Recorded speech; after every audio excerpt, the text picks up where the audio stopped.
Hello everybody. That was a fascinating and uplifting final session on inclusive advertising. We can now reveal that ITV and System 1 and Decca's research study will be called Feeling Seen, How Diverse Advertising Unites Us. They will be holding an event on 13th of July to reveal the full findings. Now you can sign up for this via the partners page on this website. I'd like to take this opportunity to thank our partners Brim and ITV for their support of this summit. Thanks to all our speakers and to all of you for taking part in the event this morning. Since launching the All In campaign at our Reset conference this year, we have been struck by the incredible support and positive engagement in this work. We are delighted to have collaborated with ISBA, IPA and Kantar on this work, and that's helped us achieve the fantastic response we've had.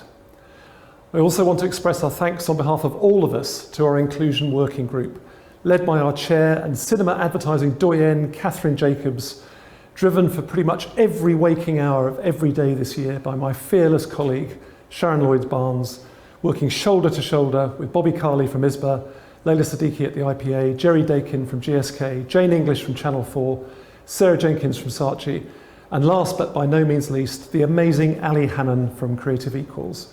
Without all the hard work and drive of this group, none of this would have happened.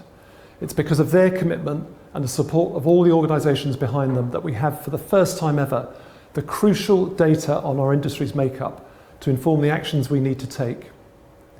So why is this work so important? Well, we know from our research on what drives trust in advertising that advertising's social contribution is one of the most positive factors. Now, a big part of this is how we portray Britain in all its diverse and wonderful variety. We will do this even better and make even more of a positive contribution if we can ensure that we better reflect that diverse society in the advertising we produce. The All In focus on our workforce supports this, and by improving representation across our businesses, so our work will become more authentic and more effective, and will reflect and celebrate modern Britain even better. As Zaid from Channel 4 said this morning, it is not just an ethical issue, it is a business issue. And all the research and real-world experience shows we'll have better businesses if we truly embrace inclusion. But today we've heard from some terrific speakers on why this work is so important. I go to many industry conferences, and I can honestly say that today's panels were the best I've ever seen. They were riveting discussions with so many important points being made. They're going to be available online to review, to reflect on, to use as inspiration and to share. So thanks to all on the Brim discussion, the disability panel, the panel on working class talent, for that wonderful creative inspiration session, as well as the hugely supportive speech from DCMS Minister Caroline Dinenage. And a big thank you to Kantar for conducting the survey, and to Amy for sharing with us all the all-important findings. The data now shows us not just who works in our industry, but also gives us insights about our experiences at work. There are some good news stories in the results which we can learn from and develop. But where we must now focus our attention is on the issues that the data illustrates all too clearly. Even where we may represent well against the UK working population, it is evident that we need to dramatically improve the working experience for many of our colleagues. This requires us to notice, to listen to, and to hear others, so that we can create working practices and career paths that are inclusive for all.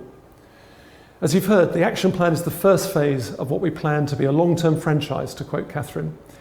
Each of the 3 actions has a very specific request, with the aim that if every organisation in our industry does the same 3 things, we will begin to generate industry-changing momentum and ensure progress.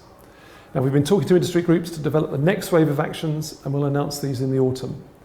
The success of All In so far has triggered a global version of the survey, which the World Federation of Advertisers has just launched, with over 27 countries taking part.